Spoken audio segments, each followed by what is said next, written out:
आप उसे बाहर से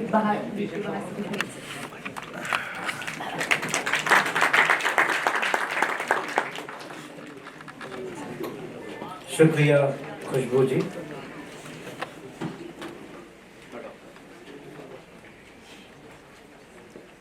शुक्रिया इस आयोजन में, और जो बहुत ज़रूरी आयोजन है आज के लिहाज से।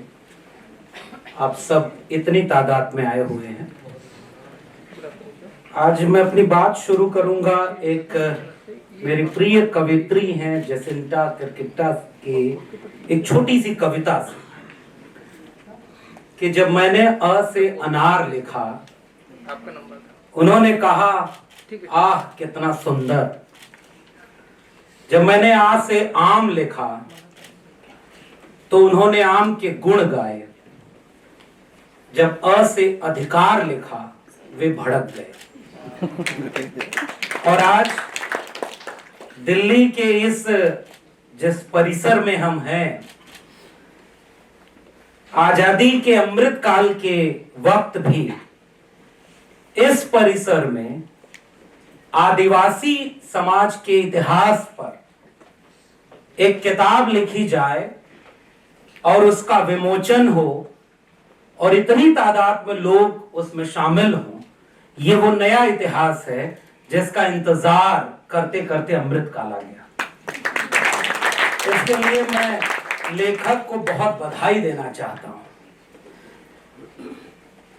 और इस किताब के लिखने में जो हिम्मत जुटाई डॉक्टर जितेंद्र मीणा ने, और इस किताब को छापने में, प्रकाशित करने में अनबाउंड प्रकाशन ने जो हिम्मत दिखाई कि जिन्हें उपेक्षित तिरस्कृत किया जाए उन्हें वो मुख्य धारा में ले आएंगे, इतनी खूबसूरत किताब की शक्ल में ले आएंगे, और दिल्ली के इतने भद्र एलीट अंग्रेजी दाम शहरी वर्चस्व वाली जगहों में उसका विमोचन कार्यक्रम कराएंगे। ये सब अपने आप में प्रतिरोध की एक श्रृंखला खड़ी करता है। इसके लिए मैं प्रकाशक अनबाउंड प्रकाशन करीम जी को बहुत धन्यवाद।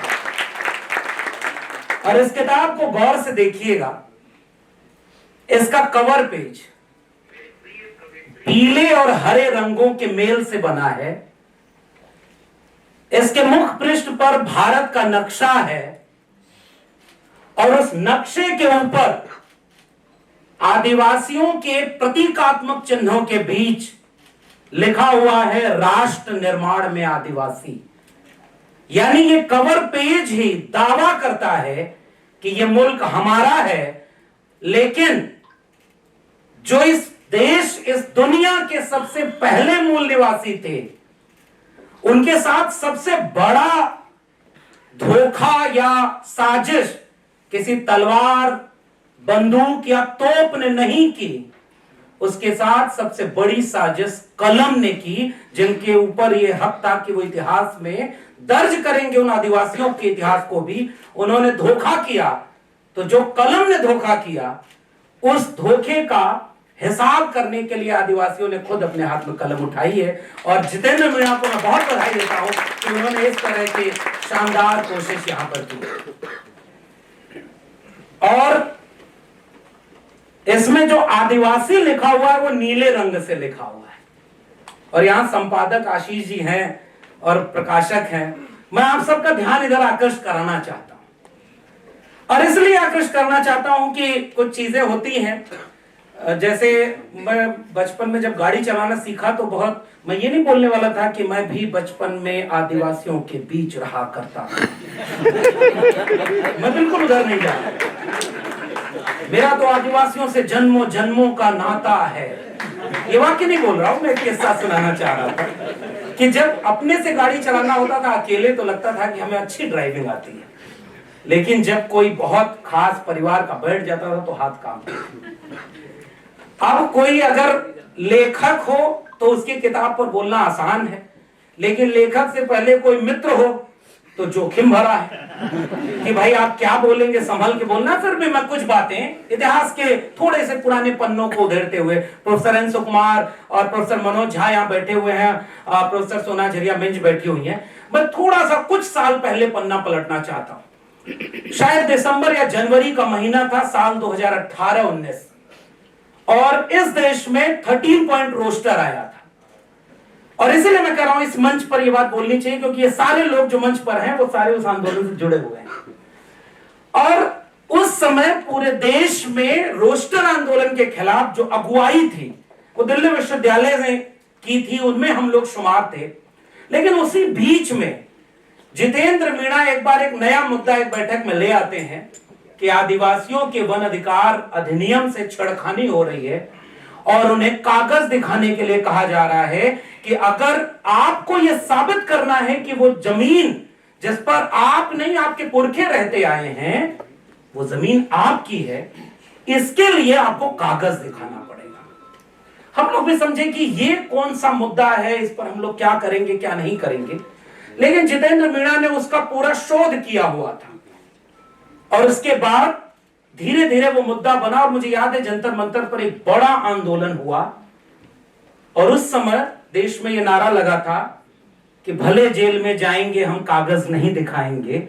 लेकिन शाहीन बाग की वो दादियों ने जो नारा लगाया कि उस समय सीएनआरसी के नाम पर संविधान से जो छेड़खानी हो रही थी, तब लोगों को लगा कि ये सारा झगड़ा तो केवल मुसलमानों के खिलाफ है, हमारा नंबर तो आएगा नहीं। लेकिन जब आदिवासी समाज का पूरे देश में आंदोलन खड़ा हुआ कि आप जो कागज मांग रहे हो असल में आपका निशाना हमारी जमीन है, और उस जमीन के नीचे जो खनिज संसाधन है जो हमारे हैं उसे आप छीनना चाहते हो। और उस समय मैं लेखक के बारे में बस थोड़ा सा परिचय देना चाह रहा हूं कि यह किताब भले बाद में आई, लेकिन लेखक ने आदिवासी मुद्दों पर बोलना, लिखना और लड़ना कई वर्ष पहले से शुरू कर दिया था। और कई ऐसे किस्से वो आते रहे जैसे हम लोग भी नहीं जानते थे। बाद के दिनों में तमाम लोग प्रोफेसर हैं। अब जैसे प्रोफेसर मनोज झा जी बैठे हुए हैं, संसद में मैंने एक वीडियो देखी कि ये दो लोग उधर से जा रहे हैं, सामने से कोई विपक्ष का सांसद आ रहा है तो अभिवादन की शैली में कर रहा है, गली गली में शोर है। अब आगे वाला नहीं बोलता हूं क्योंकि संसद के परिसर वाली बात है। तो ये माहौल है। कल को कोई आपका आरक्षण चुरा रहा था, आज कोई वोट चुरा रहा है, कल आपका जल, जंगल, जमीन, शिक्षा, अधिकार, हक सब कुछ चुरा लेगा अगर इस तरह की किताबें नहीं आएंगी तो, जो बताएंगी कि आपको किस चोरी से बचना है। और इसलिए इस किताब में जो भूमिका है उस भूमिका से अपनी बात प्रोफेसर एन सुकुमार ने एक इशारा कर दिया है, जिसकी तरफ लेखक और प्रकाशक दोनों को ध्यान में रखना होगा कि अगर यह किताब हिंदी की बजाय अंग्रेजी में होती तो और जल्दी वो इस पूरी किताब को पढ़ लेते। और मैं उम्मीद करता हूं कि अगला कार्यक्रम अंग्रेजी संस्करण के साथ हो, ताकि अंग्रेजी का लोग भी आदिवासियों के इतिहास को पढ़ने और जाने। तो अब बहुत सारे प्रोफेसर लोग हैं, एक निकाला हुआ प्रोफेसर उनके बीच में बोल रहा है। निकालने के बाद अच्छा ये हुआ कि मौका मिला अपने देश, अपने संस्कृति, समाज के बीच जाने का। और मैं एक अपने ही वाकये से शुरू करता हूं, हालांकि अगले 10 मिनट में अपनी बात खत्म करूंगा। ओबीसी समाज का, पूर्वांचल का एक व्यक्ति जिसे बचपन के, जिसके चारों तरफ का माहौल क्या था, वो हमारी तरफ नारे लगाते थे, तब शाखाएं कम लगती थी लेकिन नारे तब भी लगा करते थे। और वो नारे लगा करते थे कि जपो निरंतर एक जबान, हिंदी हिंदू हिंदुस्तान, तबही सुधरे जन्म निदान, तबही भला करे भगवान। बचपन से सुनते थे हिंदी हिंदू हिंदुस्तान। यह अलग बात है कि एक देश के ऊपर एक भाषा थोपने वाले क्यों ये भूल जाते हैं कि इस देश में कदम कदम पर बदले पानी, 4 कोस पर पानी। आदिवासी जिंदा कहां रहा? वो अपनी संस्कृति में जिंदा रहा, अपनी भाषा में, अपनी तहजीब में, अपनी परंपरा में जिंदा रहा। और वो आपकी एक रूपता में कहीं फिट नहीं बैठता है, उसकी अपनी संस्कृति, अपना अपना परंपरा है। अभी इसी 9 अगस्त को विश्व आदिवासी दिवस के दिन मैं मध्य प्रदेश और महाराष्ट्र के बॉर्डर इलाके में, सुदूर इलाका जहां एयरपोर्ट से उतर के भी आपको 5-6 घंटे, उधर से फोन आया तो मैंने कहा कि बहुत दूर है, मैं कैसे आ पाऊंगा। उन्होंने कहा सर, राजमार्गों और हवाई अड्डों के इतने करीब अगर आदिवासी रहते तो आज हाशिए पर नहीं रहा करते। उन तक पहुंचने के लिए आपको कई किलोमीटर ऐसी जगह जाना होगा जहां सड़कें अच्छी नहीं होंगी, जहां रास्ते अच्छे नहीं होंगे, फिर तुरंत कोई पलट कर कहेगा कि सड़क बनाने जाते हैं तो आप विरोध करते हैं। लेकिन सवाल यह पूछा जाएगा कि आप विकास का चेहरा दिखाकर विनाश उन पर थोपते हैं। मैं गया वहां तो रास्ते में जहां जहां मौका मिला आदिवासी समाज के लोग स्वागत कर रहे थे। मैंने उस वीडियो को पोस्ट किया और प्रोफेसर मनोज इस बात को समझेंगे, क्योंकि जिस डिकास्ट होने की बात को हम लोग कहते हैं, आप सोचिए कि इस मंच पर अधिकांश लोग जब प्रोफेसर अंशु कुमार बोल रहे हैं या प्रोफेसर सोना झरिया मिंज बोल रही है या हम लोग, तो उसकी भी अपनी एक लोकेशन है, पॉलिटिकल और सोशल लोकेशन है। और प्रोफेसर मनोज झा भी हैं जो लड़ाई ही सोशल जस्टिस की लड़ते हैं। उन्होंने तिलक लगाया हल्दी का और चावल से, जो पीली हल्दी में लिपटे हुए चावल थे, उसको माथे पर ऐसे तिरछा लगाया, पीले गमछे को सर में बांधा और उस चावल से ऐसे छिड़काव किया। और उनकी थाली में एक दीपक था और उसके बगल में नारियल रखा हुआ था। मैं बड़ा संकोच के साथ इस वीडियो को फेसबुक पर या ट्विटर पर लगाना चाह रहा था कि लोग कहेंगे कि जिस मनुवादी संस्कृति का आप विरोध करते हैं आप उसी का पालन करने लगे। लेकिन फिर भी मैंने कहा कि जरा इसका एक टेस्ट करता हूं, जैसे मैं यहां एक टेस्ट करता हूं। दिल्ली के सबसे एलीट क्लब में यह बैठक हो रही है। झारखंड के एक सुदूर आदिवासी इलाके में जब मैं वहां गया तो वहां सबसे, वो भी आदिवासी दिवस का कार्यक्रम था, उन्होंने पहले पूजा करने के लिए वहां मुझे बुलाया। मैंने कहा साहब इतने कैमरे लगे हुए हैं, वहां जाके पूजा करना है? हम लोग उस परंपरा के तो है नहीं कि पूजा करने में मूर्ति के पीछे पहले कैमरामैन खड़ा हो तब जाकर के आप साधना लीन हो। वो फोटो छपती है तो लगता है कि आप महान पुजारी हैं। और देश में ऐसे समय जब पुजारी और नेता का फर्क भी मिट गया हो। लेकिन उन्होंने कहा साहब ये वो पूजा नहीं है। और जितेंद्र मीणा ने अपनी किताब की भूमिका में वो बात लिखी है। आपको पता ही नहीं चला साहब कि उस जगह पर जब उन्होंने अभिवादन किया, बुढ़ाल पेन्ना सेवा सेवा, मैं यहां आपसे दावे से कहता हूं किसी को इसका अर्थ ही नहीं पता होगा। जो आदिवासी समाज के लोग हैं वो जानते होंगे। बिरसा मुंडा ना सेवा सेवा, तिलका मांझी ना सेवा सेवा। What is the mean of सेवा? हमें पता ही नहीं। जब मैं मध्य प्रदेश और महाराष्ट्र के आदिवासी इलाकों में गया तो वहां सेवा जोहार का नारा लगता है, 7 रंग का झंडा होता है और उस पर तीर बने होते हैं। उनके अपने देव होते हैं, वो उनकी परंपरा होती है। और उनके पूजा प्रकृति की पूजा है। वो एक मटके में मिट्टी रख करके उसमें गेहूं को जब आरोपित करते हैं और जो पहला अंकुर फूटता है तो उसे अपना देव मानकर उसकी पूजा करते हैं। पीला उसी से, प्रकृति का रंग। इसीलिए ये बात भूल न जाऊं, इसलिए लेखक ने याद फिर दिला दिया है कि किताब का रंग पीला है। ये आदिवासी संस्कृति का द्योतक है। और इस बात को आपको गौर से समझना चाहिए। इस भारत नक्शे में मैं फिर से कह रहा हूं, एक बहुत बड़े लेखक ने एक बात कही कि 3 नक्शा भारत का उठाना। पहले नक्शे में जहां जहां जंगल हो उसको भर देना, दूसरे नक्शे में जहां जहां खनिज हो उसे भर देना, और तीसरे नक्शे में जहां आदिवासी हो उसे लिख देना। तीनों नक्शों को जब एक जगह करोगे तो वो कॉमन निकलेगा। यानी इस देश की जल जंगल जमीन को अगर किसी ने बचाया है तो वो आदिवासियों ने बचाया है। लेकिन विकास के नाम पर आप विनाश कर रहे हो आदिवासियों का भी और उस कुदरत का भी, जल जंगल जमीन का भी, जिसकी वो पूजा करते हैं। और इसलिए मैंने ये याद किया कि हम जिन पिछड़े समाज के, ओबीसी, किसान, कृषक परिवारों के बीच से बचपन को याद करते हैं तो लगता है कि कृषि पूजा तो हमारे यहां भी हुआ करती थी। फसल बोई गई तब उसके फसल बोने के गीत हुआ करते थे। फसल काटी जाए तो उसके फसल काटने के बाद पहला बीज उसका एक आग में जलाकर उसे होला कहते थे। और बाद में कोई होलिका की कहानी आई और होला की कहानी पर बैठ गए। बाकी आप समझदार लोगों को इशारा काफी है। तो कैसे कैप्चर किया जाता है? और जितेंद्र मीणा ने अपनी किताब की भूमिका में यह बात बहुत साफ लिखी है कि इतिहास उन लोगों का कभी नहीं बनता जो अपने इतिहास को लिखते और दर्ज करते नहीं, और कमजोर लोगों का कोई इतिहास कभी कोई लिखता भी नहीं। इसलिए मैं जब उस पूरी परंपरा को देखा और फेसबुक के नीचे कमेंट को देखा तो सब लोग ये लिख रहे हैं कि भाई आप तो वही निकले, आप आरती करवा रहे हो, आप हल्दी और इसका वो। तब मुझे लगा कि इस देश में अभी पता ही नहीं लोगों को कि आदिवासियों की संस्कृति क्या है। और वैसे ही कृषक समाज की संस्कृति क्या है, कृषक समाज की परंपरा। हमारे यहाँ ओबीसी घरों में भी आप पुरानी परंपरा में जाएंगे तो पीले गमछे से स्वागत होता है। हल्दी और चावल और दूध उस शादी में सबसे पवित्र मान करके उसकी पूजा होती है। तो कुदरत के बीच सबसे पहला रिश्ता उन्हीं लोगों का था जो जल जंगल जमीन से जुड़े थे।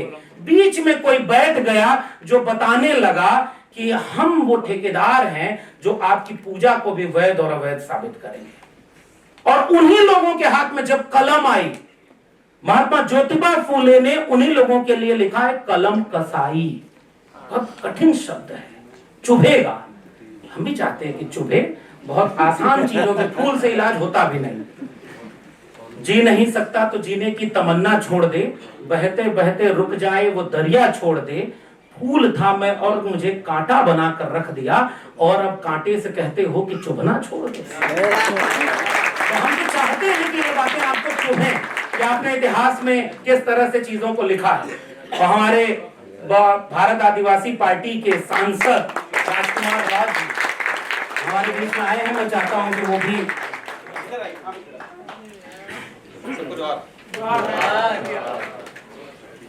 और ये मैं पूछना ही भूल गया था कि जोहार का मतलब क्या होता है, कितने लोगों को पता है। और मैं ये सवाल यहीं से उठाना चाहता कि सेवा जोहार का नारा क्यों लगता था, और जोहार का नारा और उलगुलान का नारा किसके लिए लिखता है। ये बात प्रोफेसर जितेंद्र मीणा ने अपनी किताब में भूमिका में लिखी है। अगले 2-4 पॉइंट्स में अपनी बात खत्म करूंगा। पहली लाइन इस किताब की जरूर पढ़नी चाहिए। नर्मदा और सिंधु के किनारे बसी वे आदिवासी बस्तियां इस भारत की ऐतिहासिक विरासत हैं जिन्होंने इस महान सभ्यता को जन्म दिया। लेकिन गंगा को केंद्र में रख करके जिन्होंने भारत का स्वप्न देखा, उन्हें तो पता ही नहीं कि नर्मदा और सिंधु के किनारे आजकल क्या हुआ था और उस जमाने में क्या हुआ था। और मुझे याद आ रहा है जयपाल सिंह मुंडा का संविधान सभा में दिया हुआ वो भाषण कि हम 6000 साल से इस देश के मूल निवासी सिंधु घाटी सभ्यता के वारिस हैं, और आपको हमें लोकतंत्र सिखाना नहीं है, आपको लोकतंत्र हमसे सीखना होगा। इस किताब में भूमिका जो है वो बहुत महत्वपूर्ण है, और इस भूमिका को बार बार पढ़ा जाना चाहिए। ये भूमिका आपको परिचित कराएगी जिन्हें पता ही नहीं कि जोहार, सेवा जोहार, उलगुलान, आदिवासी संस्कृति, आदिवासियों की परंपरा और वर्तमान में आदिवासियों के साथ कितने तरह का अन्याय हो रहा है। इस किताब की भूमिका में वो सारी बातें लिखी हुई हैं। और कानून के नाम पर किन लोगों ने जब कानून बनाया तो वो कानून विरासत, अस्तित्व और सांस्कृतिक और आर्थिक आधार के खिलाफ चला गया। और फिर आंकड़ों के साथ ये दावा करती है कि एक समय जब जंगल को निजी संपत्ति घोषित किया गया तो आदिवासियों के ऊपर किस तरह का जुल्म हुआ। इसलिए भी इस किताब को जरूर पढ़ा जाना चाहिए। भारत में क्रिमिनल ट्राइब एक्ट का कानूनी आधार आवारागर्दी अधिनियम और आदतन अपराधी अधिनियम में निहित है। आवारागर्दी अधिनियम पता ही नहीं होगा। आजकल कल पार्लियामेंट में हमारे राजकुमार भाई बैठे हुए हैं, एक बिल आ रहा है, ऐसे मौके पर आ रहा है जब जो सबसे जरूरी बिल है उस पर चर्चा नहीं हो रही, नारे लगा के सबकी परीक्षा ली जा रही है। लेकिन वो बिल लाया जा रहा है कि 30 दिन में, अभी उलाका साहब बोल के गए, मैं उसका भी थोड़ा सा जवाब देना चाहूंगा कि वो बिल लाया जा रहा है 30 दिन। 30 दिन अगर कोई जेल में रहा तो उसके बाद 31वें दिन उसका पद और कुर्सी सब चली जाएगी। और विपक्ष के एक नेता ने पूछ दिया कि चक्की पीसिंग वाला नारा जिसके लिए दिए थे उसको डिप्टी सीएम बनाए हुए थे। तो वो जो क्रिमिनल ट्राइब, और आपको पढ़ना चाहिए डॉक्टर बाबा साहब अंबेडकर और जयपाल सिंह मुंडा के बीच संविधान सभा की बहस को। और उस समय मैं एक रेफरेंस आपके लिए ले आया हूं क्योंकि इससे अच्छा मंच उस बौद्धिक बहस को लोगों के बीच ले जाने का नहीं है। ये बात बिल्कुल दुरुस्त है कि आदिवासी समाज बिल्कुल मुख्तलिफ है, बिल्कुल अलहदा है। उसे शेड्यूल कास्ट के साथ जोड़ करके दोनों की लोकेशन अलग अलग थी, वो अछूत थे। न ओबीसी में कोई अछूत था और न आदिवासी में कोई अछूत है। आदिवासी को अछूत होने का मतलब ही नहीं। वर्ण सिस्टम जब आरोपित आप करते हैं, और इस किताब को इसलिए भी पढ़ा जाना चाहिए कि इसमें राजा शंकर शाह और रघुनाथ शाह उनके बारे में बाकायदे एक अध्याय लिखा हुआ है, और वो राजा है। छत्तीसगढ़ के इलाके में राजा वीर नारायण सिंह है, वो राजा हैं। गोंडवाना में रानी दुर्गावती हैं, वो रानी हैं। भीलवाड़ा राजकुमार रोज जी उसका पूरा आंदोलन चला रहे हैं कि भीलों का अपना एक पूरा राज्य बने, क्योंकि वहां के वो राजा रहे हैं। अगर वर्ण व्यवस्था में आदिवासी, दलित, पिछड़े सब शूद्र थे तो उनके बीच से राजा कैसे पैदा हुए? सम्राट अशोक, चंद्रगुप्त मौर्य, देवगिरी के यादव, गुर्जर पाल प्रतिहार वंश, चोल से लेकर के गोंडवाना भीलवाड़ा, इसका मतलब कि वर्णा सिस्टम न तो आदिवासी पर कभी फिट बैठता है, न दलित पर, न ओबीसी पर। वो एक आरोपित व्यवस्था है जिससे आप अपनी संस्कृति को भूल जाओ और एक व्यक्ति, एक ग्रंथ, एक संस्कृति, एक नेता, एक झंडा और एक ही सब कुछ के रंग में रंग दिया जाए। इसलिए भी इस किताब को पढ़ा जाना चाहिए। इसलिए उलाका जी जब ये बोल रहे थे कि नुकसान हुआ, मैं वहां पर देख रहा हूं कि जब 1949 में बाबा साहब अंबेडकर ने एक प्रस्ताव लाया था और तारीख के साथ इसको देखना चाहिए। 1947 से 1949 के बीच एडवाइजरी कमेटी जो आदिवासी लोगों के साथ बनी थी, जितेंद्र मीणा ने बाकायदे अपनी भूमिका में लिखा है कि केवल 7.5, 8, 9% जिसकी आबादी हो उसकी केवल 16 लोग संविधान सभा में थे। तो जब नया भारत बनाया जा रहा था तो आदिवासी कहां थे और उस संविधान सभा की बहस में कहां है वो? उसके बाद उन्होंने कहा कि वो मांग ये कर रहे थे कि जो राज्य जहां आदिवासी ज्यादा हैं उन राज्यों में उनको विशेष अधिकार मिलना चाहिए। मांगा उन्होंने अधिकार और मिला केवल आरक्षण। मुझे लगता है आदिवासी समाज की ये दिक्कत रही है और इसलिए भी वो लड़ते हैं। लेकिन डॉक्टर बाबा साहब अंबेडकर ने 11 मई 1949 को अल्पसंख्यक राजनीतिक संरक्षण पर एडवाइजरी कमेटी और उसके बाद 24 अगस्त 1949 को ड्राफ्ट आर्टिकल 294 जो बाद में कॉन्स्टिट्यूशन में आर्टिकल 332 में आता है, पूरे देश में जैसे शेड्यूल कास्ट को रिजर्वेशन मिला वैसे ही शेड्यूल ट्राइब को भी नहीं वो चीज मिल पा रही है जो वो चाहते हैं, तो कम से कम रिजर्वेशन तो मिले। यह काम उस एकता को दिखाता है जो उस बहुजन आइडेंटिटी पॉलिटिक्स को जोड़ती है। अलग होने के सामाजिक, सांस्कृतिक, आर्थिक कई कारण हैं, लेकिन जोड़ने के जहां जहां इतिहास हैं उस इतिहास को पढ़ना चाहिए। और मैं आखिर में एक दो बातें कह के अपनी बात को खत्म करूंगा। उसके बाद 2 वक्ता हैं, उनको अपनी बात को पढ़ना है, सुनेंगे आप। एलिमिनेशन ऑफ कास्ट में बाबा साहब डॉक्टर अंबेडकर लिखते हैं कि इतिहास गवाह है कि भारत के इतिहासकारों ने दलितों और आदिवासियों की भूमिका को मिटा दिया है। जब तक यह देश अपने असली निर्माताओं की पहचान नहीं कर लेता तब तक वह न्यायपूर्ण राष्ट्र नहीं बन सकता। डॉक्टर राम मनोहर लोहिया मार्क्स, गांधी और समाजवाद किताब में 1960 में लिखते हैं कि भारत में असली लोकतंत्र तभी आएगा जब सबसे गरीब, सबसे उपेक्षित और सबसे पिछड़े आदमी की जिंदगी बदलाव आएगा, जब आदिवासी, दलित, स्त्री, उनकी आवाज संसद में गूंजेगी, तभी भारत का स्वराज पैदा होगा। और आज जब राजकुमार रोत जैसे सांसद सदन में खड़े होकर के बोलते हैं तब लगता है, देखिए आदिवासी की लड़ाई आदिवासी ही लड़ेगा, वही बोल सकता है। बाकी आप उनके साथ, उनके पीछे खड़े होकर के आप साथ दीजिए, उसका नेता नहीं बनना है। इसलिए आज जो बात राजकुमार रोत बोल रहे इससे पहले क्यों नहीं बोली गई? महाश्वेता देवी ने अरण्येर अधिकार में 1977 में लिखा कि भारत का इतिहास लिखने वाले हमेशा महलों और दरबारों के इतिहासकार रहे। महलों और दरबारों के इतिहासकार रहे। जंगलों और पहाड़ों में लड़ी गई असली लड़ाइयों को उन्होंने कभी जगह नहीं दी। आदिवासी इतिहास इसलिए जिंदा है क्योंकि वह लोगों की यादों और संघर्षों में जिंदा है। और उन यादों, संघर्षों से इस किताब ने एक भूमिका निभाई है। ये भूमिका जब जितेंद्र मीणा लिखते हैं तो ये दावा कतई नहीं करते कि आदिवासियों के ऊपर कोई पहली किताब मैं लिख रहा हूं। इसके पहले बहुत सारी किताबें लिखी गई हैं, बहुत सारे काम हुए हैं। जितेंद्र मीणा यह दावा कर रहे हैं कि जिन नायकों को उपेक्षित कर दिया गया, हम उन नायकों की भी बात आपको बताना चाहते हैं। छत्तीसगढ़, नॉर्थ ईस्ट से लेकर के राजस्थान, गुजरात के भी इसमें नायक शामिल हैं, इसलिए भी इस किताब को पढ़ना चाहिए।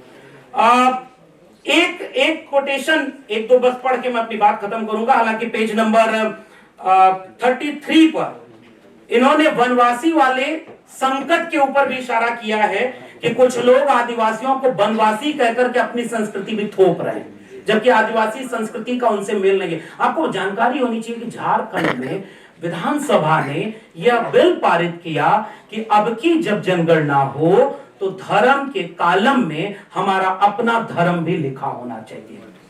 जब उनका धर्म अलग, उनके देवी देवता अलग, उनकी संस्कृति अलग, तो उनके ऊपर आप एक धर्म, एक भाषा, एक नेता क्यों थोपेंगे? और इस बात को इस किताब में जरूर लिखा गया। और इस किताब को, बाकी नायकों पर वक्त कम है इसलिए छोड़ देता हूं, इसके आखिरी पन्ने पर भारत के आदिवासी विद्रोह करके एक सूची दी गई है। जो क्लेम है ये किताब कि भारत राष्ट्र के निर्माता हम हैं, जिसे इनकैर्नेशन लिखने वाले सुनील खिलनानी बिरसा मुंडा से आगे नहीं बढ़ा पाए, जिसे मेकर्स ऑफ मॉडर्न इंडिया लिखने वाले लेखक उसको भी नहीं देख पाए, अब जब उनके हाथ में कलम आई तो उन्होंने बताया कि इस देश में अंग्रेजों के खिलाफ सबसे पुरानी और सबसे लंबी लड़ाई लड़ने का काम इस देश के आदिवासियों ने किया है। साल 1776 से यह लड़ाई शुरू हुई है और लगभग 1963 तक ये लड़ाई लड़ी गई, और मैं तो कहूंगा कि 2025 में भी वो लड़ाई जारी है। लेकिन इस बात को वो कतई नहीं समझ पाएंगे जो एनसीईआरटी के सिलेबस से मुगलों को निकालकर या अकबर को और बुरा पेश करके एक नया भारत बनाने की कोशिश में इस कदर लगे हुए हैं कि एक तरफ शिक्षा बर्बाद हो, लेकिन जितनी बची रहे वो भी हमारे मुताबिक पढ़ी जाए। ऐसे वक्त में क्या उन्हें चिंता है आदिवासियों के इतिहास लेखन की? और अंग्रेजों के खिलाफ अब कौन लड़ाई नहीं लिया? लाल किले की प्राचीर से जिस संगठन का नाम लिया जा रहा है वो संगठन का इतिहास ही अंग्रेजों का साथ देने का रहा। ऐलान है 2025 में कि अगर आपको संविधान और लोकतंत्र को बचाना है, इस तरह की किताबों को बचाना है, तो उस कर्ज को चुकाना होगा जो हमारे पुरखों ने हमें सौंपा है। मिर्जा गालिब का एक शेर है कि दर्द मिन्नत कशे दवा न हुआ, मैं ना अच्छा हुआ बुरा न हुआ, जान दी हुई उसी की थी, हक तो यूं है कि हक अदा न हुआ। हमारे ऊपर हमारे उन पुरखों का हक है कर्ज की तरह। डॉक्टर बाबा साहब अम्बेडकर, जयपाल सिंह मुंडा, बिरसा मुंडा से लेकर राम मनोहर लोहिया, भगत सिंह, तमाम लोगों का कर्ज है। इस किताब के जरिए उस कर्ज को पढ़ते हुए हमें लंबी लड़ाई के लिए अपने को तैयार करना होगा। मैं फिर से लेखक जितेंद्र वीणा को, प्रकाशक को और आप तमाम लोगों को धन्यवाद देता हूं कि ऐसे जगह पर हमने इस भूमिका निभाई। बहुत बहुत धन्यवाद।